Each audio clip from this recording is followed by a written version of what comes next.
The bamboo grove whispered as disciples sat around the Buddha, seeking wisdom amid their overstimulated minds and restless thoughts. Anava, a young monk, stepped forward, his eyes reflecting the chaotic energy surging within him. Master, I feel unmoored. My senses feel ablaze, Anava said, his voice trembling with vulnerability. Colors dazzle, noises overwhelm, and my thoughts race endlessly. The Buddha's gaze was calm, his words deliberate. Anava, the senses are powerful, but they are not unconquerable. The mind is like a mirror, the Buddha explained, his tone soothing. It reflects chaos or peace, depending on its focus. Anava looked uncertain, his voice faltering. Master, how do I quiet the storm within? It feels unrelenting and all-consuming. The Buddha gestured to the grove surrounding them. When the winds howl, does the bamboo resist, or does it bend gracefully? The bamboo bends, Anava replied hesitantly, his brow furrowed in thought. But how does this teach me to calm my mind? Resistance fuels the storm, the Buddha said gently. Acceptance allows the chaos to pass. Ground yourself deeply, like bamboo roots. Breathe deeply, the Buddha instructed. Feel the earth beneath you, anchoring your body as the bamboo anchors against the wind. Anava closed his eyes, his breath steadying, his senses beginning to align. The grove seemed to breathe with him. Let your thoughts drift like clouds, the Buddha continued. Do not chase them or judge them. Let them pass. The disciples observed silently, their tension easing, their own restlessness mirrored in Anava's struggles and progress. As wild horses trample untrained minds, the Buddha said, the senses scatter focus. Training brings peace. Like a skilled rider brings control. Anava opened his eyes, his shoulders relaxing, his voice steadier. Master, I feel the stillness. Is this grounding within reach for all? Grounding is not an exclusive gift, the Buddha replied. It is universal, attainable by anyone willing to practice it. But, Master, another disciple interjected, how do we practice this grounding when the distractions of the city overwhelm us? Distractions are inevitable, the Buddha acknowledged. Return to the breath and the earth beneath you. These are your constant anchors. Even amid chaos, the Buddha said, peace can be found within. It is a choice to root yourself in the present moment. The grove echoed the lesson, its serenity wrapping around the disciples like a protective embrace against overstimulation. Master, Anava said hesitantly, do you struggle with overstimulation? Or has your mind achieved permanent serenity? Even my mind is tested, the Buddha admitted with compassion. But the teachings guide me, as they will guide you. Anava reflected on the words, his hands resting gently on his knees, his thoughts quieter than they had been in days. Disciples, the Buddha addressed the group. Remember, grounding is not just a response to overstimulation. It is a daily practice. The disciples nodded, their spirits lifting, the weight of their overstimulation lessening as the grove seemed brighter than before. Master, another disciple asked softly, does grounding mean we must reject the sensory world completely? No, the Buddha replied firmly. Grounding is not rejection. It is the art of balance, of embracing without becoming consumed. The bamboo swayed gracefully, a physical embodiment of the teachings. Bending without breaking, grounded yet flexible. You are like this grove, the Buddha said, his voice carrying reverence. Each of you is capable of harmony within chaos. The disciples meditated as the lesson settled deeply, their breathing synchronized, their roots metaphorically stretching into the earth. Overstimulation weakens your focus, the Buddha continued, but grounding strengthens your mind. It brings clarity where chaos once prevailed. Anava smiled faintly, gratitude filling his voice. Thank you, Master. Your teachings feel like light in the darkness. The teachings are yours to carry, the Buddha said. But remember, carrying them is not enough. They must also be lived. The grove grew still, its essence echoing the peace that had begun to settle in the disciples' hearts. As the sun dipped below the horizon, the lesson's importance lingered, illuminating minds that had once been shadowed by overstimulation. The disciples bowed before the Buddha, their gratitude deep, their hearts open to the practice of grounding. The Buddha bowed in return, humility guiding his movements, his teachings a gift shared rather than imposed. Anava stood taller, his mind quieter, his resolve strengthened to ground himself whenever overstimulation threatened his peace. The bamboo grove held its secrets and its wisdom, awaiting the next storm, unwavering in its ability to teach resilience. The Buddha smiled gently, his presence calming, his teachings like water quenching the thirst of parched minds. Another day, another gathering by the riverside. The village hummed with activity, a symphony of chaos filling the air around. Kassapa approached the Buddha, her voice burdened with unease. Master, my thoughts overwhelm me. They rush like this river's currents. The Buddha's gaze fell softly upon the river. Kassapa, like this river, your thoughts have power. But power can flow peacefully. She listened, her mind searching for clarity. Master, how can I calm my mind amid such relentless noise and movement? The river does not resist the rocks, the Buddha explained. It flows, adapting to obstacles, finding its path naturally. Kassapa knelt beside the water, observing its ripples. Master, should my thoughts adapt to chaos? Or can they find peace elsewhere? Peace does not mean escaping chaos, the Buddha said, his voice steady. Peace comes from learning to flow without clinging. The disciples gathered closer, intrigued by the metaphor. Their own minds mirrored Kassapa's struggles. Restless and turbulent. Take this stone, the Buddha said, handing Kassapa a smooth rock. Hold it as you meditate by this river. Kassapa cradled the stone, her attention fixed on the water's rhythm.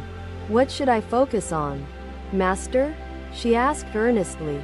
The river flows whether watched or ignored, the Buddha explained. Focus not on stillness but on the natural course of flow. Kassapa sat in silence, her breaths aligning with the gentle current, her thoughts easing with the simplicity of observation. Kassapa, the Buddha said, let each thought be like a ripple. Let it pass without judgment, without clinging.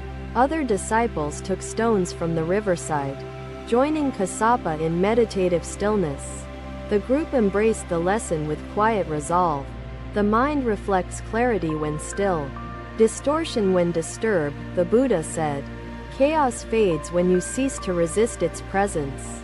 Kassapa opened her eyes, her voice lighter. Master, the river feels calmer now.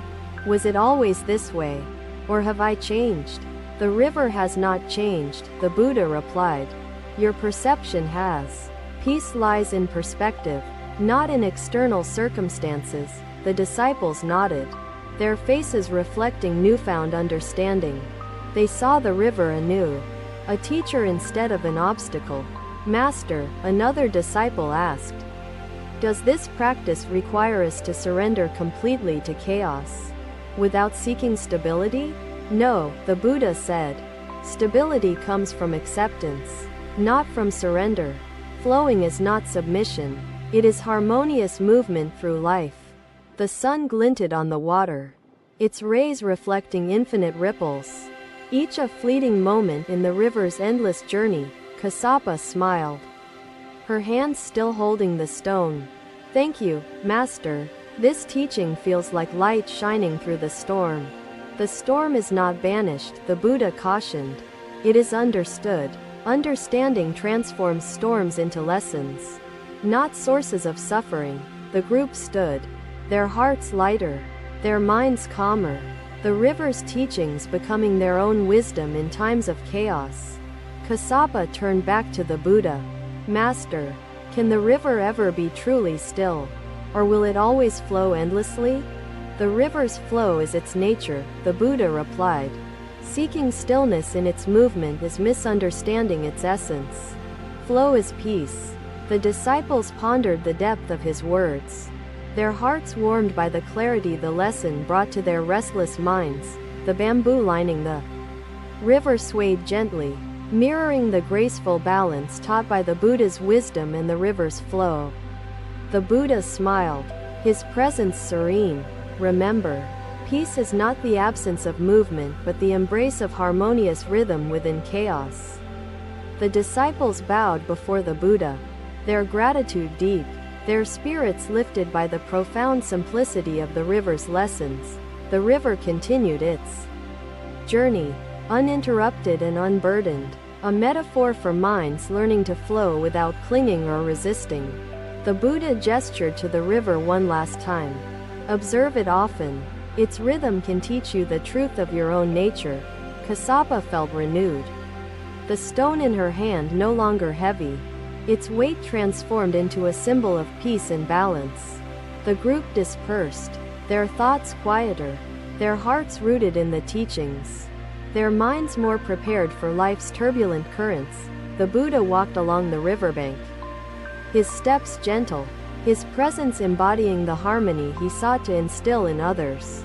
The river sang softly, its melodies weaving through the air, a natural hymn to the rhythm of life embraced by the Buddha. Another day, another gathering in the forest. The disciples sat quietly, seeking answers to the lingering echoes within their minds. Sona, the eldest, approached the Buddha. His voice reflected the weight of years and thoughts. Master, my mind echoes endlessly. The Buddha's gaze softened as he listened. His calm presence surrounded the group like the forest's protective canopy. Master, Sona continued, the images, the sounds, they remain. I try to meditate, but they haunt me like shadows in a cave. The Buddha held up a polished mirror. Catching the sunlight, its surface reflected the sky above, clear and infinite. Sona, the Buddha said, what do you see in this mirror? Describe its reflection to me. I see the vast sky, Sona replied. The mirror reflects the sky's light without clinging to it, just as the mirror reflects the Buddha explained. So does your mind. Turn it towards stillness, and it mirrors infinity. Sona looked uneasy. Master, how do I turn my mind? I feel trapped by the echoes, unable to escape their grip. Stillness is not found by force, the Buddha replied. It comes when you cease chasing or fearing the echoes within.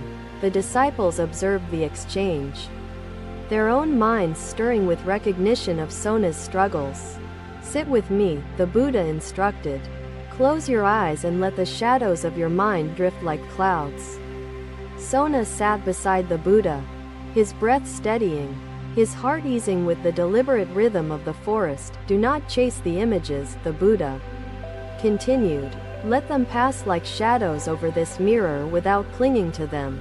The forest seemed to breathe, in harmony with the group, its stillness wrapping around them like a gentle embrace.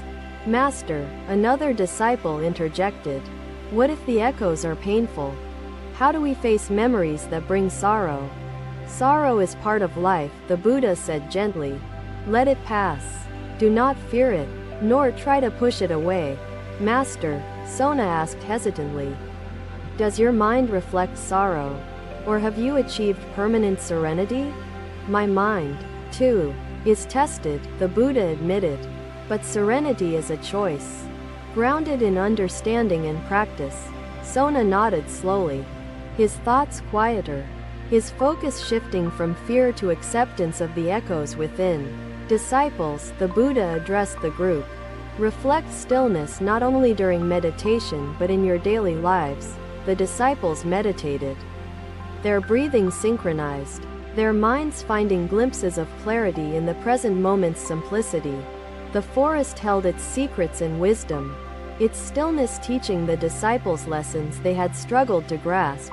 Master, another disciple asked softly, do the echoes fade completely? Or will they always remain within us? The echoes fade, the Buddha replied. But their fading is not permanent. Stillness does not destroy them. It transforms them. The group reflected on the words. Their hearts lighter. Their minds rooted in the simplicity of the teaching. The Buddha smiled, his presence serene. Ground yourself in stillness. It brings clarity and harmony where chaos once prevailed. The disciples bowed before the Buddha. Their gratitude deep. Their spirits lifted by the profound simplicity of his guidance. The forest grew still as the lesson settled deeply, its essence mirroring the peace that had begun to take root. Sona stood taller, his voice steadier, his resolve strengthened to reflect stillness whenever echoes threatened to consume his mind. The forest's harmony surrounded the disciples, its wisdom a gift shared through the Buddha's teachings. The Buddha gestured to the trees. Observe them often. Their stillness can guide you toward clarity and peace. The group dispersed, their thoughts quieter, their hearts open to the practice of turning toward stillness. The Buddha's teachings lingered in the air, his presence a reminder of the wisdom found in simplicity. The forest sang softly, its melodies a hymn to the rhythm of life embraced through reflection and stillness. Thank you for watching. Buddha's teachings are always with you. Subscribe to our channel and we will see you in the next video.